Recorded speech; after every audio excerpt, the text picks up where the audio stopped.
বহিৰাজ্যত বিক্ৰীৰ বাবে ৰখা 2 যুৱতী উদ্ধাৰ। এগৰাকী যুৱতীসহ এজন যুৱক আটক।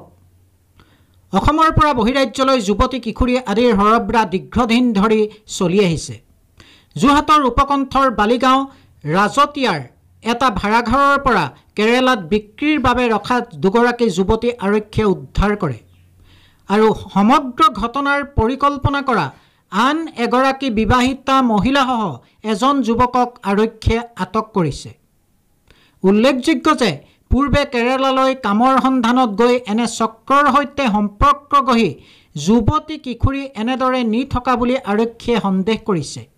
উদ্ধাৰ হোৱা যুৱতী 2গৰাকীৰ এগৰাকী দিল্লীৰ আৰু আনগৰাকী ৰাজস্থানৰ। কি পৰিস্থিতিত কেনেকৈ এই চক্ৰৰ সৈতে যুৱতী 2গৰাকী সংযোগ হ'ল সেয়া আৰক্ষীৰ তদন্তৰ পিছতহে জানিব পৰা যাব। যোৰহাটৰ পৰা পৰাণ মেধিৰ ৰিপৰ্ট, আছাম লাইভ 7।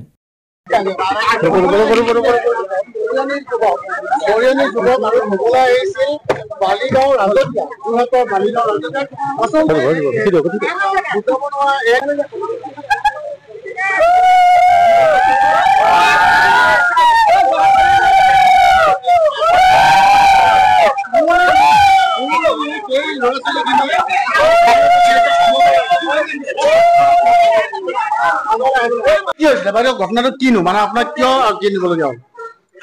মহিলা সমিতিয়ে কিয় আপোনাক আটক কৰি ৰাখিলে আপুনি অকণ ক'ব নেকি?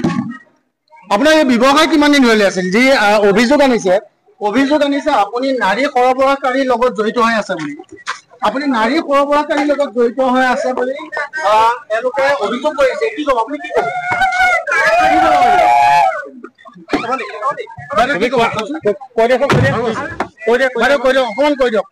অকমান কৈ দিয়া।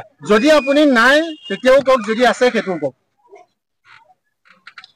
আপোনাৰ নামটো কি ক'লে? নামটো কি আপোনাৰ? ৰিকি দাস। আপোনাৰ অৰিজিনেল ঘৰ ক'ত? গুৱাহাটী। আৰু ইয়াত ক'ত বিয়া হৈ আহিছিলে আপুনি? মই ইয়াত নিমাতী ককিলালৈ বিয়া হৈ আছিলে। আপুনি ৰাজতীয়াত থাকে নে কৃষ্ণনগৰত থাকে? ৰাজতীয়া কেনেকে পালেহি? ৰাজতীয়া মোৰ মা দেউতাৰ ঘৰ আছে। কাৰ ঘৰ আছে বুলি ক'লে? মাহঁত আছিলে সেইটো কাৰণে। হয়। আপুনি কেৰেলালৈ আগতে এনেকে গৈছিলে? কেৰেলালৈ কাম কৰিব গৈছিলো। হয়। তাৰপিছত আকৌ ঘূৰি আহিলে। আপুনি বিকি দিছিলে বুলি কৈছে আপোনাক? ইয়াত মোক বিকি দিছে। হয়। কোনে বিকিছিলে? হয়। আচলতে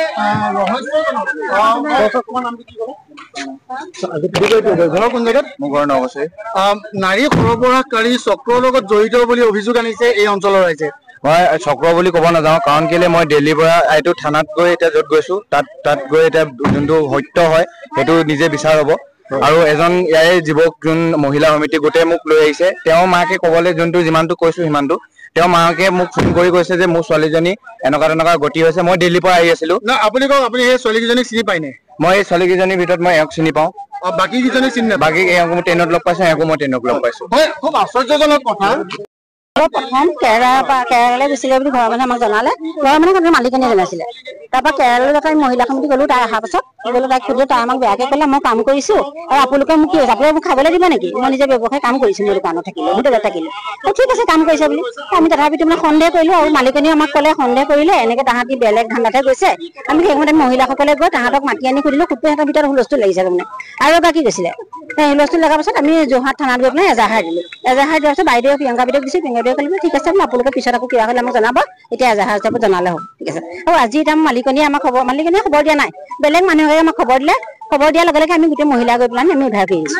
আপোনালোকে কেনেকুৱা অৱস্থাত পাইছে? আমি ল'ৰাজন বিচনাত শুই আছে আৰু ছোৱালীগৰাকীক পাইছো, কিন্তু বেয়া হেৰিয়াত দেখা নাই বাৰু। ল'ৰাজন শুই থকা অৱস্থাত পাইছো।